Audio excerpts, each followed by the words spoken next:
Hey, welcome to another day in paradise. Oh gosh, look at it. I don't think we're going out today. Now there's another range of mountains, hills behind the one that you can see that's slightly grey. And there's another one there. There's so much rain coming that we can't even see that range. Look at it. Oh gosh. So I think we're in for the day somehow, unless it does clear up.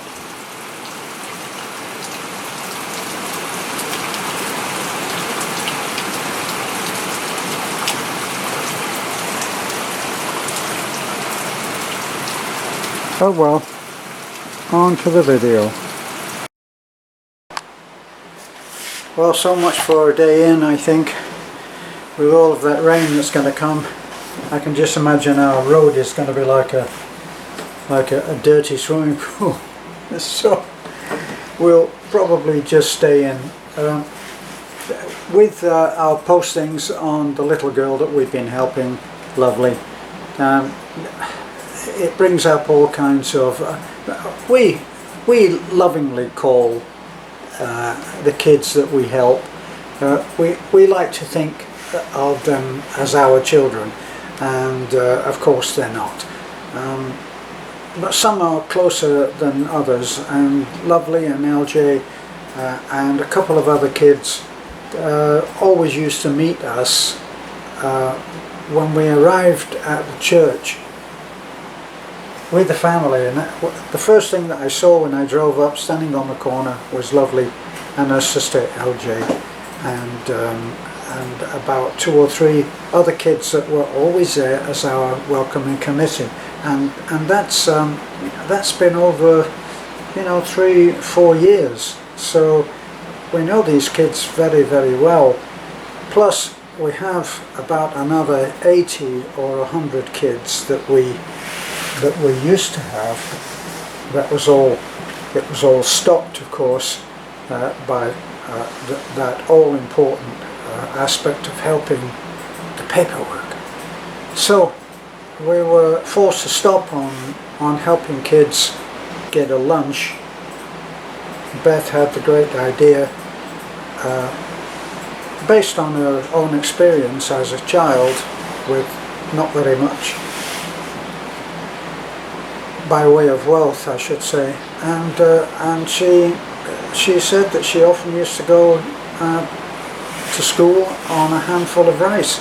So she wanted to make sure that the kids at least were able to have a dish, in other words, something with the rice, and so our own feeding program was born.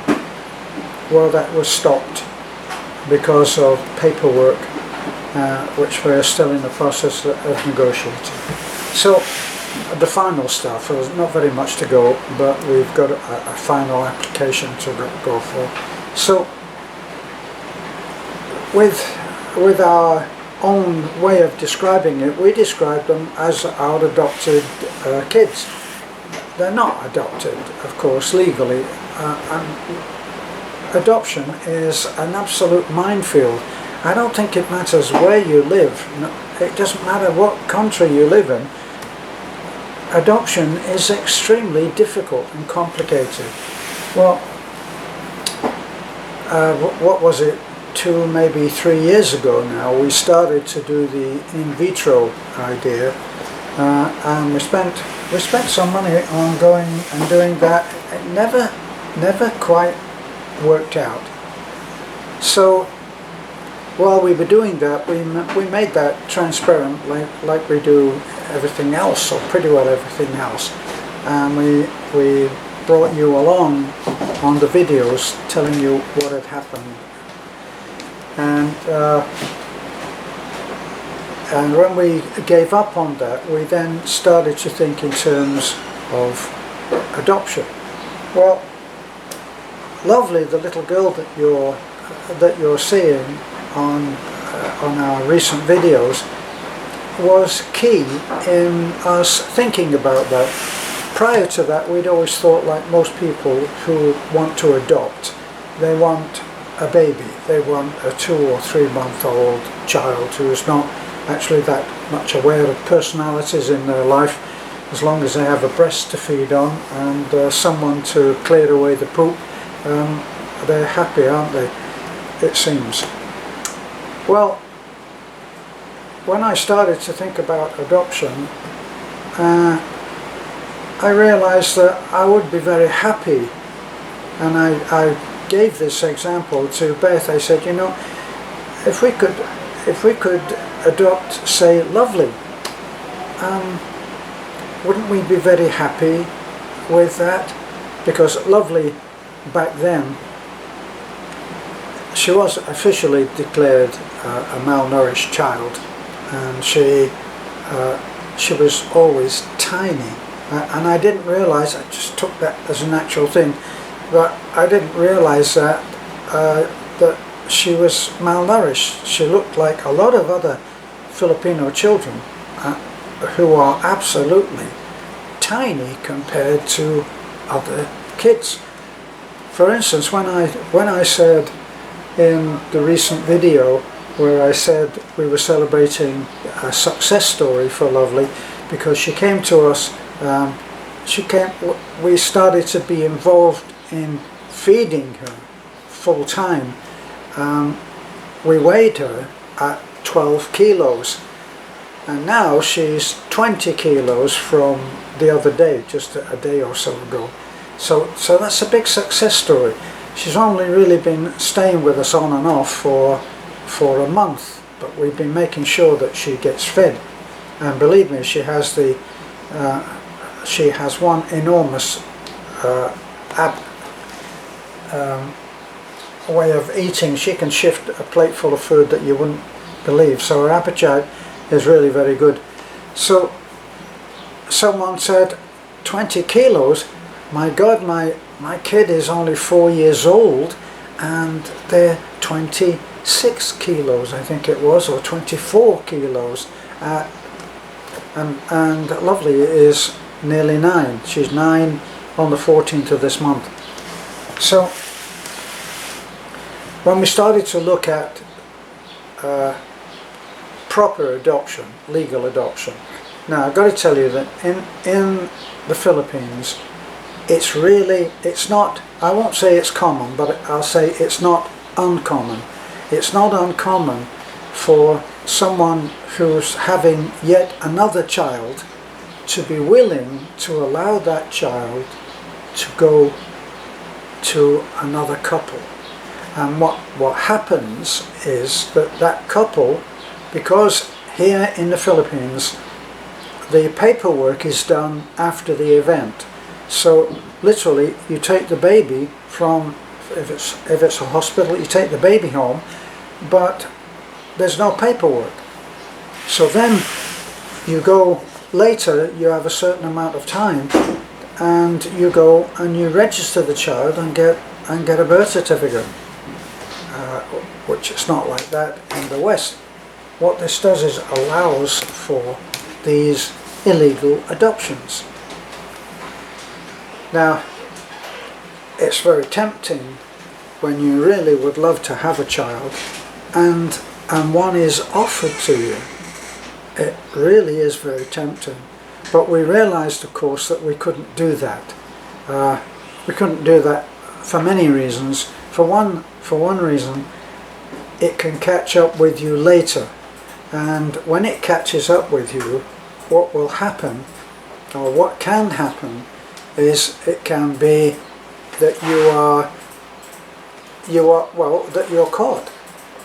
Somebody may take it into their head. There's an awful lot of jealousy, and somebody could take it into their head to report you that that's not your child. And if it really came down to an investigation, and who knows, a DNA test, then that child, you would have a case taken against you by the DSWD, and the child would be taken away from you. Can you imagine that? You may have had the child for 4 years, 5 years, the child is yours by all other ways of judging it, and that child could be taken from you. So the illegal way of doing it is not the way to go. Plus, if you're an expat and you want to say to take your wife and child to America, or well, back to your home country, you may be required to take a DNA test, and then they would find out that the child was neither yours nor the mother. So that's not the way to go. Now, what we did next was we were advised to go to the forum for adoption, and there's an adoption forum where you go and you go along with all other couples who are interested in adopting, and that's where you find out what's involved in adopting. So really looking at learning the whole thing from the start. So that's what's happening. I'm going to take a short break. Sorry, that coincidentally was lovely, and she's sitting there in front of me on the couch and thinking that if she sits there and only fiddles a little bit, it won't distract me. So I took a break to tell her to get the heck out of here. So we went to the forum, and that's where they tell you what's involved. Now, for one thing, as soon as we went in there, we knew that my age would disqualify me. It wouldn't happen. But we stayed on until we had finally, well, we stayed on for the entire forum, so we did learn what was involved. Now, for those of you who are thinking of adopting in the Philippines, I can shed some light on how it goes from what we learned in the forum. So we have to assume that I'm giving you information that I learned from the source, which I always say is the best way to go. Personally, if you're thinking of adopting, you should go to that forum yourself. So they have various ways of judging whether you are going to be a good choice. So when a child comes up for adoption, now here's the one thing that sticks out the most in my mind about the way that they do things here is that you don't actually get to see the child. Now, whether I'm right or wrong on this, in other countries I thought that you get to choose the child. I know that when we go up to our friend Jan at the orphanage, not every child bonds with us, and yet some just come in and own you. I mean, it's like they've known you all their short lives. So there's a chemistry involved even with children. Like with Lovely, right from the very word go, she used to stand outside the church, and she was always there welcoming us. And when I joined the service, I could never sit through a 2.5 hour service in a foreign language. I couldn't do that every week. So I would drop everybody off, and then I'd go into Taliban and I'd have breakfast, usually with my friend Michael. And then I'd come back for the last sort of 20 minutes or half an hour of the service. And Lovely would always be there, along with a couple of other kids who had bonded with me and taken a certain degree of ownership, and they would come and sit with me. Well, this shows that it's not just a question of saying, I'd like a child who is this age or that age, male or female, can I have one? And then they go and they open a drawer and pull out the child and hand it to you. It's not done like that, you know. But here in the Philippines, when they judge whether you are the one to receive the child, and you get all the paperwork done, everything is agreed, and then they select a child. It seems like they select a child for you. We'd gotten through about maybe an hour of the forum, and I leaned over to Beth and whispered in her ear, when do we get to see, in this process, when do we get to meet the child? No mention of it. So, what's your best bet for being the best choice for receiving a child? The best bet would be if, say, your sister-in-law, you're married, as an expat, if you're married to a Filipina, the very best one would be if your sister-in-law, in other words your wife's sister, was willing to let you have a child that is about to be born. That would probably be your best thing. Or is that the best? Maybe second best, because if you have married a Filipina who has children and you are there, in effect you are already the father, so you would be able to adopt that child or those children. And I have friends who are in that situation. So there's you're the prime choice. And then of course, if one of the family wants to let you have the child, and I suppose that would also take in the surrogate mother. So you've got that. Then as the circle of relatives, think of the concentric circle, as the circle expands, your eligibility drops. I don't think that there's very much choice at all in terms of preference for you receiving the child of a friend. So I don't think that's something that they consider is of any priority at all. So at the time that we considered adopting, there was someone in our circle,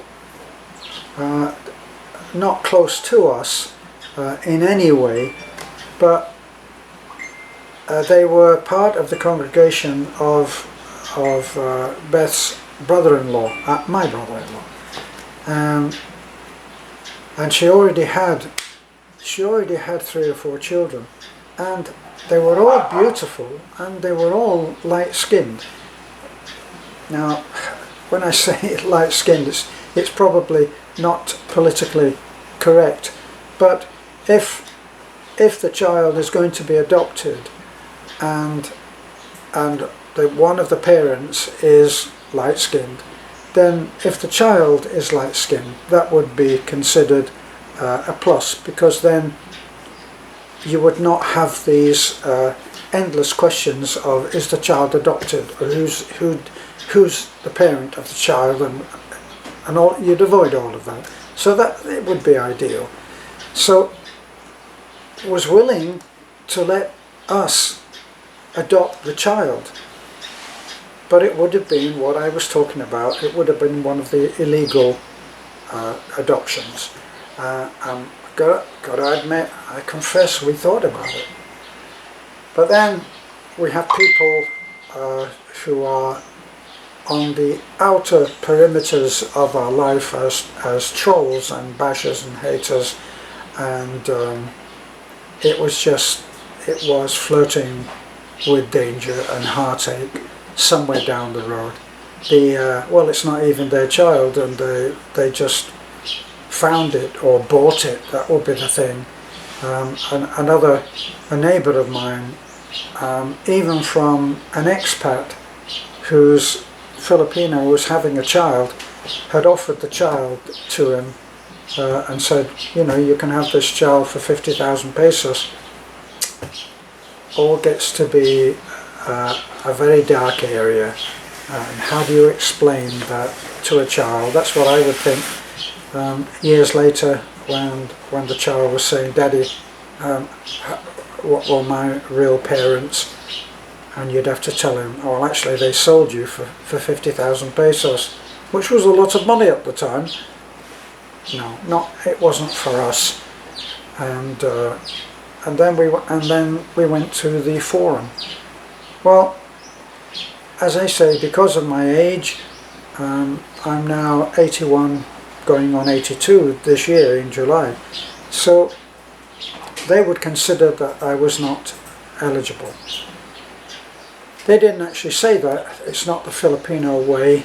I would have preferred to be told right away, and we wouldn't need to have sat there with any kind of hopes sinking as they were.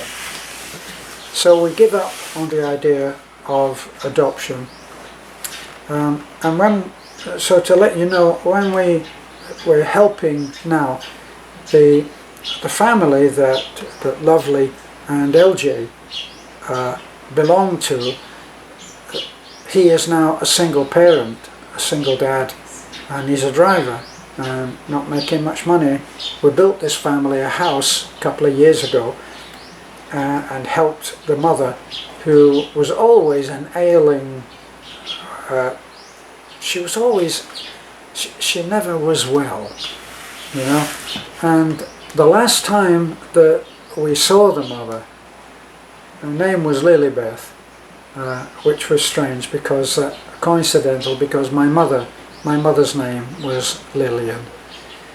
And I always used to joke with Lilybeth about Lovely, because she was so tiny back then. I mean, she's not exactly big now, is she? But she was so tiny. I used to pick her up, put her under my arm, as if she was a bag of laundry, and I'd say to Lilybeth, you know, can we adopt? Can I have this one? You've got some others. Can I have this one? As a joke. The last time that we saw Lilybeth and we gave her some money, it was in front of the municipal office, and she had said that she was not feeling well. I don't know how long that was before she died, but it was enough for her to have a feeling that it was not going to be long before she passed. So she must have had some intuitive feeling. We gave her some money to help, which we've been doing anyway with that family. As I say, we built a house for them. And she said to Beth, if I die, will you take care of them? A very poignant moment for Beth. Of course, Beth said, oh, of course, there's no problem, yes. Well, that's what we're doing. We're helping out.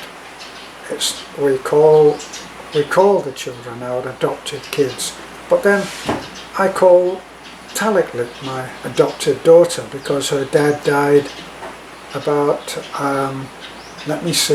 about 6 years ago, and she doesn't have a dad, and so I've been the nearest thing to a dad that she's had. All of these kids that get that close to us call me Daddy Terence, and that's something that I feel honoured with. So even with BB, I am Daddy Terence, and I think of her and Talik as being my adopted daughters. They're unofficially adopted. Beth's way of describing that is adopted from the heart. And so with LJ and Lovely, they're very, very close neighbours, so they're in and out anyway. And so now that the family is suffering a hardship, the father has to go to work. There are 3 other younger siblings, and they are taken care of by the mother. The grandmother, and the grandmother is part of that tiny community, and the house of the grandmother is right there. So, as I say, LJ, more than Lovely, goes home we give them money to help out on that, and LJ is part of our education support program, so it's a lot easier for them to do their modules, which is the education system here as it stands with this pandemic. And she gets to do her stuff here. We're online. She has a phone. She can do her studies. She's got the help of the other two kids, Taliklik and Bibi, who are around her age within a couple of years either way. So it works very well. Lovely still has her own modules to do. As I say, she's coming up for 9 in a few days, but she spends most of her time with us, for which we feel blessed and happy. So adoption, no, they're not adopted. The other kids are well taken care of by their own family, and the two that we're helping with are adjusted very, very well, and we're doing what we can to help.